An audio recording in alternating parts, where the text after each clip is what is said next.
Olá, meus queridos irmãos, minhas irmãs, com alegria e cumprimento a todos em mais essa oportunidade de juntos podermos estudar a Palavra de Deus. Eu gostaria, antes do estudo dessa lição, de convidá-los para uma palavra de oração. Senhor Deus, muito obrigado, Senhor, por mais essa oportunidade de estudarmos a Tua Palavra. Conduz os nossos passos na compreensão plena do tema que analisaremos agora, na Tua Palavra, para que possamos não só compreender, Senhor, mas ter condições de vivenciar e de ensinar também. Te pedimos essas bênçãos com perdão de nossos pecados, em nome de Jesus. Amém, Senhor. Possibilidades ilimitadas. Tema interessante isso aqui. 1 Coríntios 12, 11 está dizendo o seguinte: mas um só e o mesmo Espírito realiza todas essas coisas, distribuindo-as como lhe apraz a cada um individualmente. Para entendermos esse verso, facilita muito prestarmos atenção num pequeno detalhe. Espírito aqui está com E maiúsculo. Está se tratando a nome próprio. Está se tratando a uma pessoa, a um indivíduo próprio. Está falando da terceira pessoa da Santíssima Trindade, membro da divindade.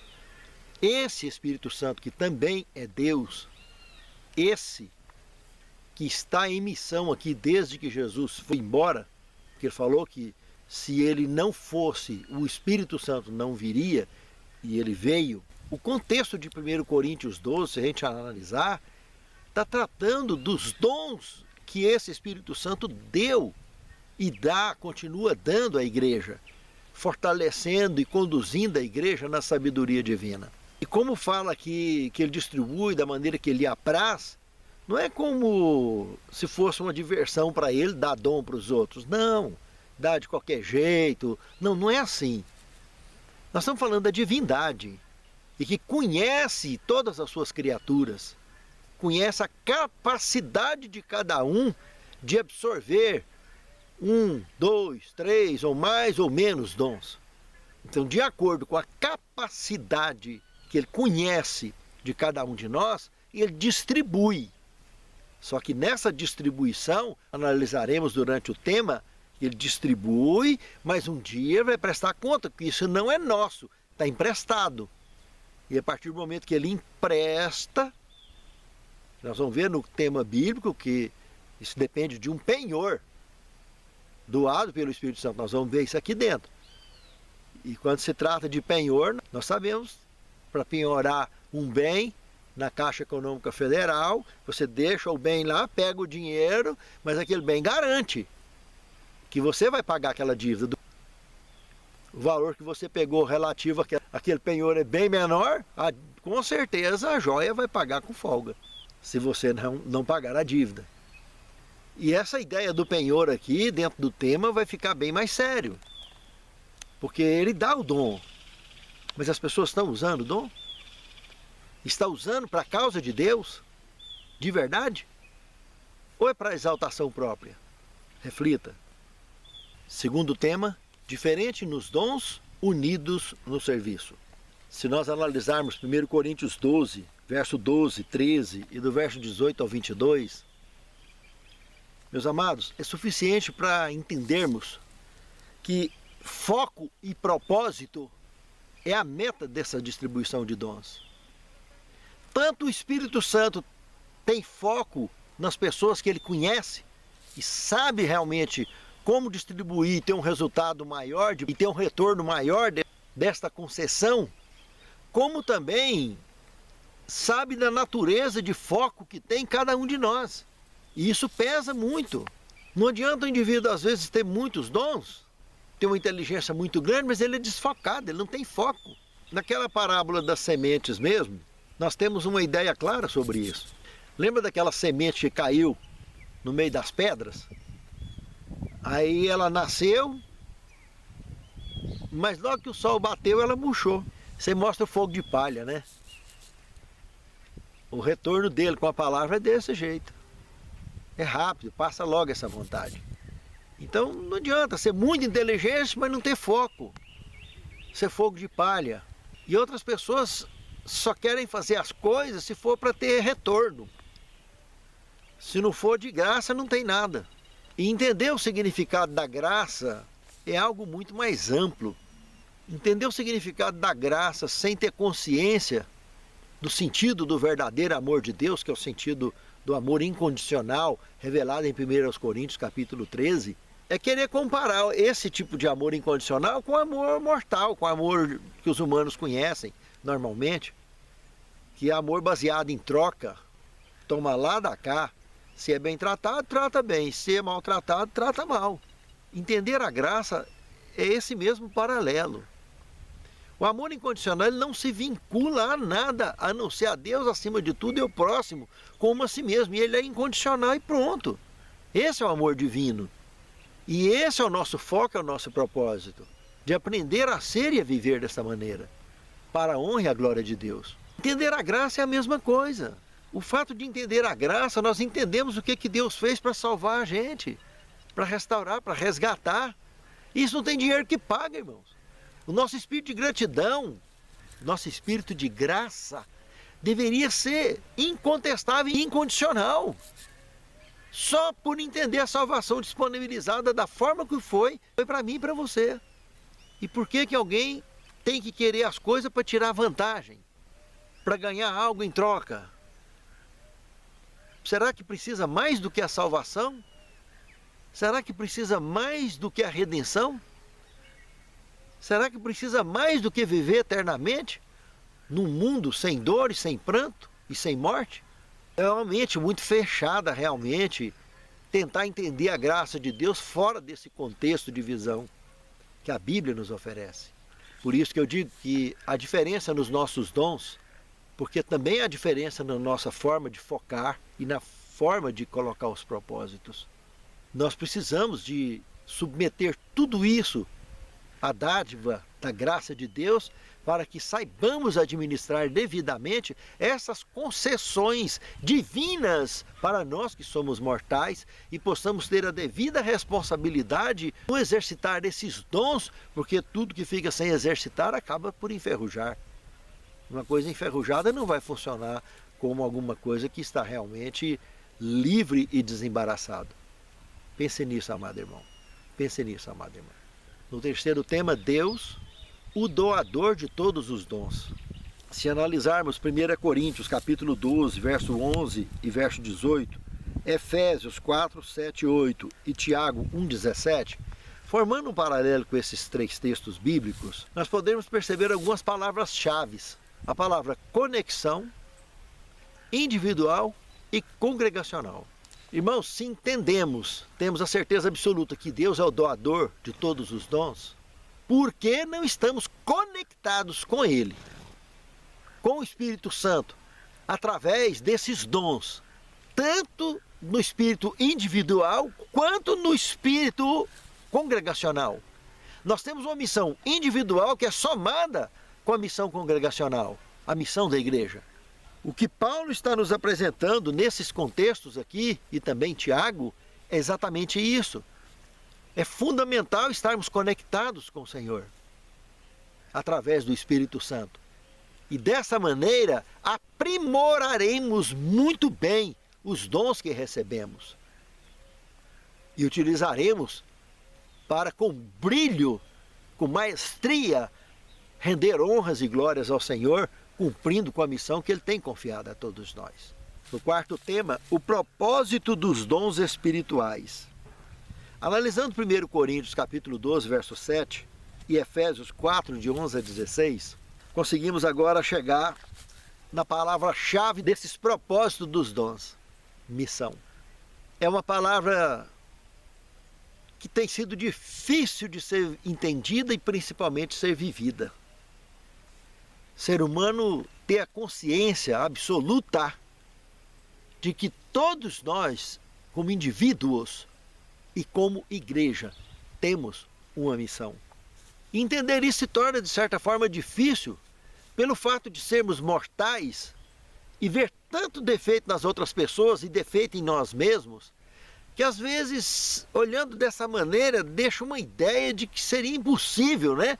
Haver uma harmonia, uma conexão plena na congregação para que essa missão congregacional possa ser levada avante.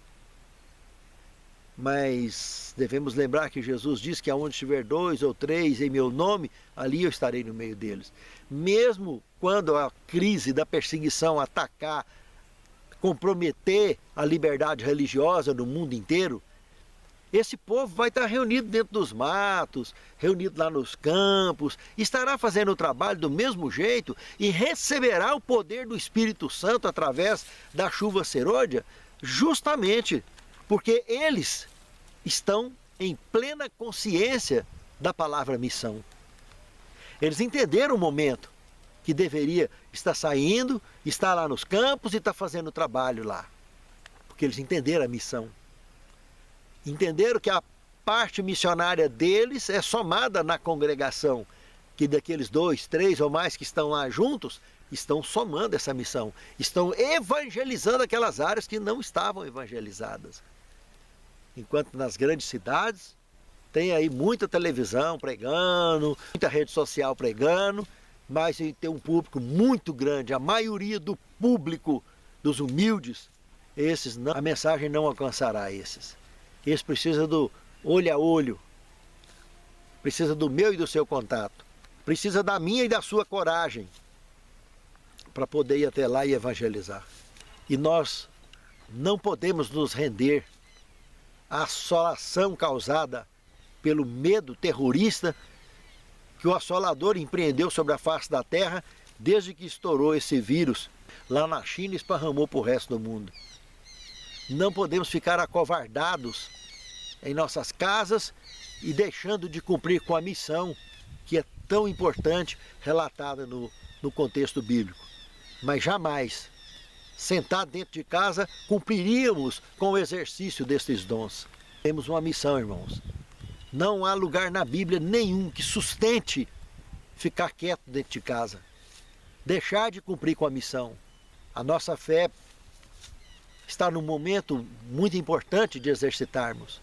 E está tão difícil porque às vezes a gente quer convidar as pessoas para poder vir e ficar em casa e assistir, mas o povo está tão assombrado que mesmo sendo crente há tantos anos, 50, 60, 70 anos, não tem coragem de se reunir mais. E com isso a obra das trevas tem feito um trabalho silencioso de apostasia de médio e longo prazo, que vai deixar muita gente, infelizmente, fora do céu. Ter um pouco de medo dá juízo, mas ter muito medo se torna covarde. A nossa fé precisa superar tudo isso. A nossa conexão com o Espírito Santo nos dará o foco de missão necessário para que possamos cumprir com o chamado do Mestre. Pense nisso, amado irmão. Pense nisso, amado irmão. No quinto tema, descobrindo os dons. 1 Coríntios, capítulo 1, verso de 4 a 9, e 2 Coríntios 1, de 20 a 22. Meus irmãos, aqui o tema da lição está sugerindo um paralelo de 2 textos bíblicos muito interessante, que valia a pena dar uma refletida neles. No primeiro texto, nós temos aqui uma expressão interessante que diz que realmente é uma grande bênção a igreja ter sido agraciada pelos dons do Espírito Santo, e essa confirmação do Espírito Santo se estenderá até eles também, confirmando o testemunho de Cristo, confirmando com todo o poder. Irmãos, quando falando do testemunho de Cristo, nos faz lembrar de Apocalipse capítulo 12, verso 17, que comenta que o dragão irou-se contra a mulher e foi fazer guerra ao remanescente que sobrou da mulher, os que guardam os mandamentos de Deus e têm o testemunho de Jesus Cristo. O mesmo testemunho aqui comentado, então, por Paulo.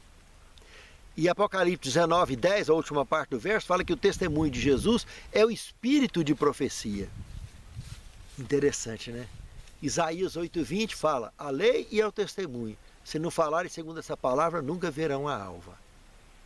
Aqui no Apocalipse, da mesma forma. A lei de Deus, que guarda os mandamentos de Deus, e tem o testemunho de Jesus Cristo. E tem o espírito de profecia. Esse espírito de profecia que aconteceu no Antigo Testamento, estava acontecendo nos primeiros dias da igreja primitiva, e que no capítulo 2 de Joel, de 28 a 30, mostra como chegará para nós em forma de chuva serôdia, sendo confirmados aqui os que aguardam o grande dia do Senhor, como disse o apóstolo Paulo aqui.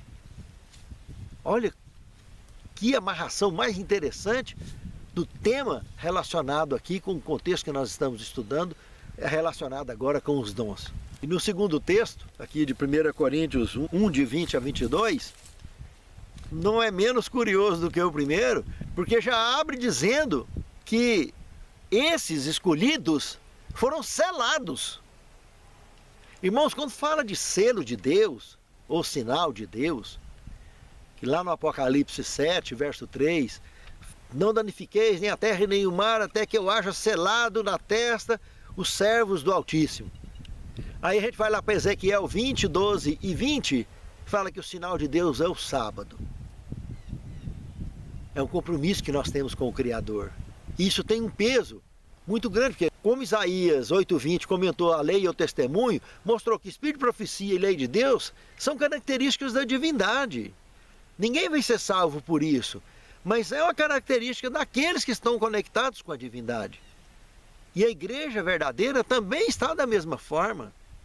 São identificações claras daqueles que são então chamados de escolhidos, que também estarão selados então, aqui então, quando se chega ao desfecho do grande e terrível dia do Senhor.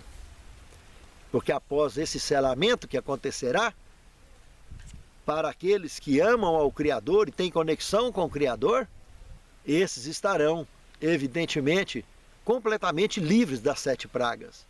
Porque os que não forem selados, quando sair a primeira praga, ferida dos pés à cabeça, infelizmente pegará aqueles que não serão selados. E quem não será selados? Os desobedientes, os rebeldes contra a palavra do Senhor, os que querem interpretar a Bíblia do jeito que acham que está certo. E dentro da igreja vai ter muita gente, serão muitos lares divididos, pode ter certeza. E por se falar em lar dividido, hoje mesmo, para ir para os campos, aquelas famílias que eu tenho certeza que já tem muitos se movimentando em toda a face da terra, indo para cidades pequenas, indo para os campos, quantos e quantos lares que já não estão dividindo desde aí. Será que esses lares vão voltar? Voltarão a estar juntos? Será que as provas que serão enfrentadas individualmente vai garantir o reencontro dessas famílias no céu? Por isso o exercício da fé é fundamental. E é justamente aqui nesse segundo texto também que Paulo adverte a respeito do penhor do Espírito, também com E maiúsculo aqui, ó.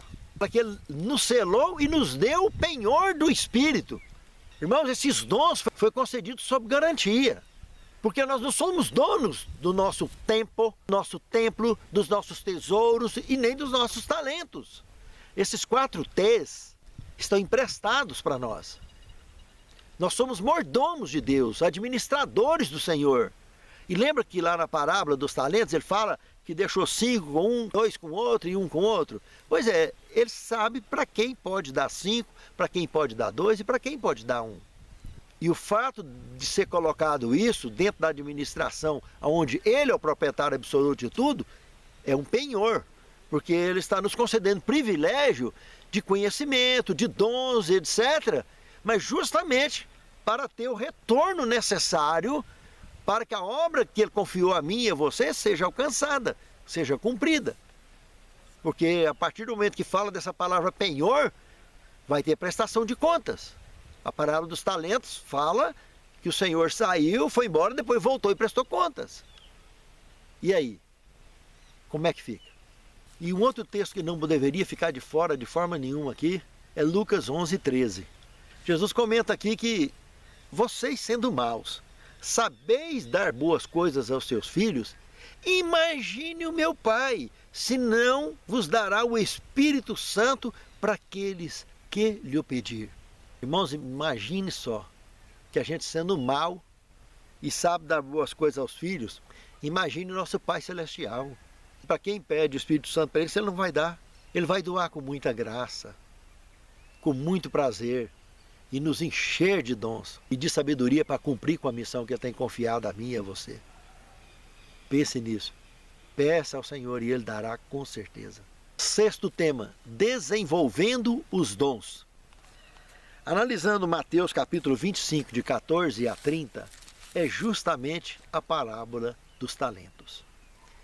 Meus amados, aqui diz que tinha um proprietário representando Deus, o dono absoluto do universo, e ele esteve junto com seus filhos um determinado dia, reuniu seus servos e disse para eles: olha, eu estou indo embora, mas vou deixar com vocês aqui os meus bens para vocês administrar aqui na terra, para que quando eu voltar, a gente possa ter a certeza de que tudo aprimorou, ampliou, cresceu e nada deteriorou ou se perdeu. Tá ok? Então, para um ele deu 5 talentos, para outro ele deu 2 e para outro ele deu 1. Irmãos, ele deixou dessa forma porque ele sabe exatamente quem é que tem condição de ter aqueles 5 talentos. Porque parece que é uma distribuição muito grande, né? Não é tão proporcional, mas presta atenção, ele está dando o que é dele. Ele está emprestando, ele não está dando o que é dele, ele está emprestando o que é dele. Para que essas pessoas administrem o que é dele. Então ele sabe exatamente para quem ele pode deixar 5, para quem ele pode deixar só 2 e para quem ele pode deixar só 1. Mas o curioso de tudo isso aí, que o que ele deixou menos foi 1. E eu nunca vi uma pessoa que sabe fazer só uma coisa. Sempre tem algo mais que ele sabe fazer. Mas é uma comparação paradoxal, justamente para a gente entender que, ainda que seja um único dom que a pessoa tenha, um único talento, existe o penhor do Espírito em cima disso aí. Para que a pessoa entenda que isso não é dele, é de Deus. Seja ele talentos, tesouros, tempo ou templo, que é templo do Espírito Santo. Não é nosso, é do Espírito Santo. Se nós destruir, Deus vai nos destruir. Irmãos, é tão sério o contexto bíblico. Está tão longe do entendimento mundano. Deveríamos estar realmente ligados nessas questões, porque esses 4 grandes T's da vida representam o grande T da vida total. Que um dia ele vai prestar conta conosco pelo penhor do Espírito, conforme disse o apóstolo Paulo. E não se esqueça que ele comentou que o retorno dele, dessa parábola, conta que quem tinha 5 talentos, granjeou e conseguiu mais 5, devolveu 10. O que ganhou 2, da mesma forma, devolveu 4. Mas o que ganhou 1 talento, ele já achou muito insuficiente e injusto aquilo, ele foi lá e enterrou o talento. Ele nem sequer levou para os banqueiros, para deixar aplicado, para render alguma coisa. Não, ele enterrou no chão. E essa maldade foi muito grande, porque esse indivíduo ficou acariciando inveja de quem recebeu 2 e de quem recebeu 5. E no acariciar a inveja, acariciou a cobiça. Aquilo não foi uma doação, aquilo foi um empréstimo, irmãos. Não temos que cobiçar aquilo que não nos pertence. Apenas administrar. E quando o Senhor chegar, devolver para Ele do jeitinho que Ele entregou nas nossas mãos, mas devolver com eles ampliados. Porque esse é o propósito da distribuição dos dons do Espírito Santo para com todos nós, para que possamos alimentar a causa de Deus na terra e cumprir com a missão que Ele tem confiado à sua igreja. Pense nisso, irmãos. É muito sério. Porque aquele caboclo que enterrou o talento, ele foi jogado nas trevas, e aí haverá choro e ranger de dentes. Por quê? Porque estão desperdiçando aquilo que Deus deu o seu Filho de unigênito para morrer na cruz, para poder nos salvar e ajudar a salvar os membros desse planeta. E nós que temos feito para isso? Raciocínio, irmãos. O que nós temos feito para que isso aconteça de fato? Que as pessoas sejam salvas. Precisamos de ter um espírito de missão muito aguçado e uma decisão perene de não vacilarmos em nossa fé. Que Deus nos abençoe, meus irmãos. 7º tema, compromisso sério. Queria citar um trecho aqui da Pena Inspirada, de Testemunho para a Igreja, volume 2, página 282, que diz o seguinte: distribuindo seus dons, Deus não agiu com parcialidade. Ele distribuiu os talentos de acordo com as aptidões conhecidas de seus servos e espera retorno correspondente. Irmãos, isso aqui é sério, irmãos. É um compromisso sério, meus irmãos.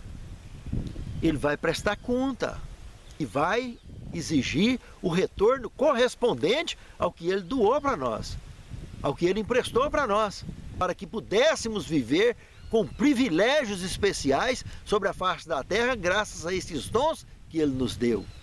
Que tanto nós tiramos o nosso sustento, quanto cumprimos com a missão do ID nas nossas vidas.